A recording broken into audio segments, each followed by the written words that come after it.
Bonjour à tous, alors aujourd'hui, je vais vous parler de quelques achats que j'ai effectués sur internet, sur un site web qui proposait une réduction de 10 pour Pâques.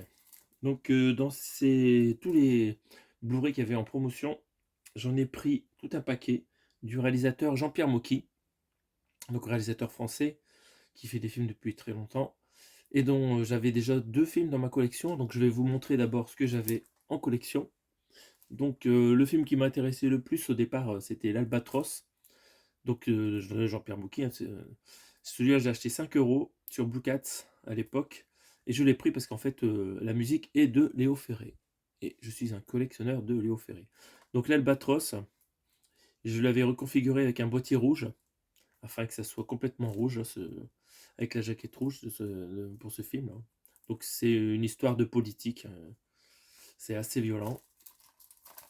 Donc voilà, ça nous fait un beau Blu-ray. Donc j'ai pas le fourreau sur celui-là. C'est du mono aussi le son. Voilà, c'est vraiment un film très, très ancien, mais très agréable à regarder. Voilà, une course-poursuite. Jean-Pierre Mocky voilà, qui s'enfuit. Voilà, ça fait longtemps que j'ai pas revu le film. Donc voilà, j'avais ça en collection, acheté à 5 euros.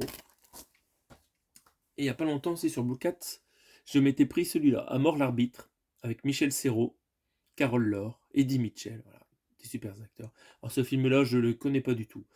Donc en fait, Jean-Pierre Mocky, je connais quasiment pas ses films, je connais que l'Albatros. Donc voilà, ça va me permettre de découvrir les autres. Donc celui-là, j'ai acheté 5 euros sur Blue Cat et c'est avec le fourreau. Il a l'air vraiment attirant ce film, hein. Sur la pulsion de mort, sur le parallèle entre sexualité et violence, Mocky fait mouche. Voilà. Ça parle de football a priori, mais j'en sais pas plus et ça a l'air violent avec la hache là. Ça donne vraiment envie de voir. Donc j'ai déjà déballé celui-là parce qu'en fait, la plupart des Mokis avec fourreau, ils sont fournis avec un boîtier noir. Donc j'ai sorti le boîtier noir que j'ai réutilisé ailleurs.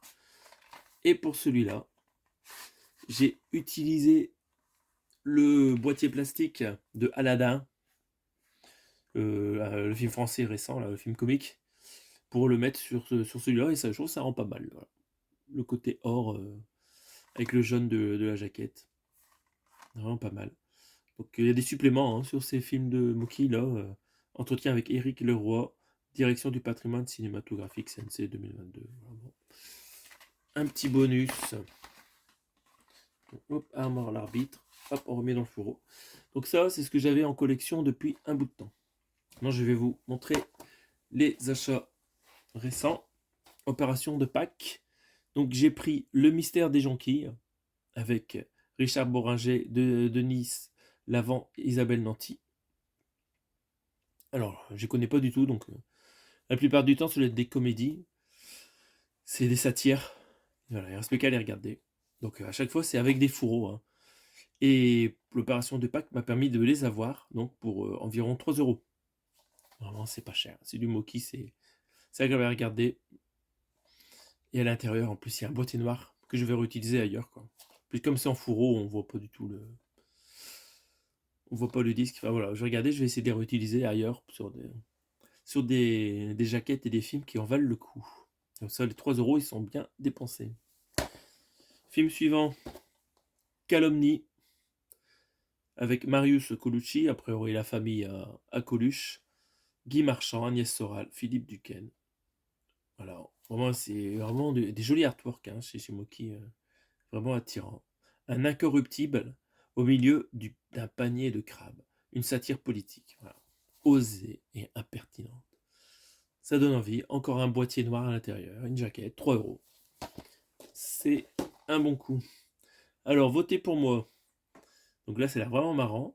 Et les acteurs dans ce film, je les connais pas du tout. Raphaël Cher, Bonafétar Bourriche, ça me dit quelque chose, Benoît Chéniaud, Frédéric Borali, ça j'adore, Frédéric Borali. On peut le voir sur M6, hein, il y a une série marrante sur M6 le soir, dans laquelle il jouait. Mais moi, je le connais surtout par rapport à Danny Boone. Il a joué dans La vie de chantier.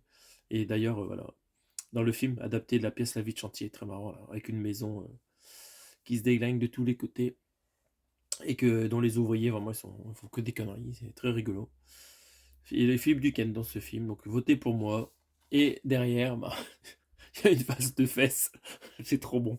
Voilà, face de fesses, je ne montre pas plus. Voilà, c'est un effet spécial, mais voilà. Vraiment, c'est marrant. Donc là, les films, ils sont en stéréo. Hein. C'est du 2.0 DTS HD Master Audio. Voilà. Donc celui-là, vraiment, il donne envie aussi de le regarder. Il a l'air marrant. Et enfin, le dernier, avec encore là, le fourreau et le boîtier noir. Donc les compagnons de Pomponette. Donc voilà, c'est des catholiques, je veux dire un prêtre, un curé voilà, qui découvre les joies de l'amour et qui crée les compagnons de la Pomponette. Et après, je sais pas où ça nous mène dans le film. Voilà. L'échange libre, la fin de l'adultère. Bon, ça a l'air chaud. Voilà. Donc là, des acteurs encore moins connus. Arthur Defay, Guillaume Delaunay, Priscilla Andréani et Lionel Lager. Donc voilà, à découvrir. Hein. Bon, c'est Jean-Pierre Mocky qui mène ses tournages d'une main de fer et souvent c'est bien fait. Donc voilà, ça enrichit ma collection de Jean-Pierre Mocky. Est-ce que c'est le genre de film que vous regardez ou le genre de film que vous détestez? N'hésitez pas à me dire. À bientôt!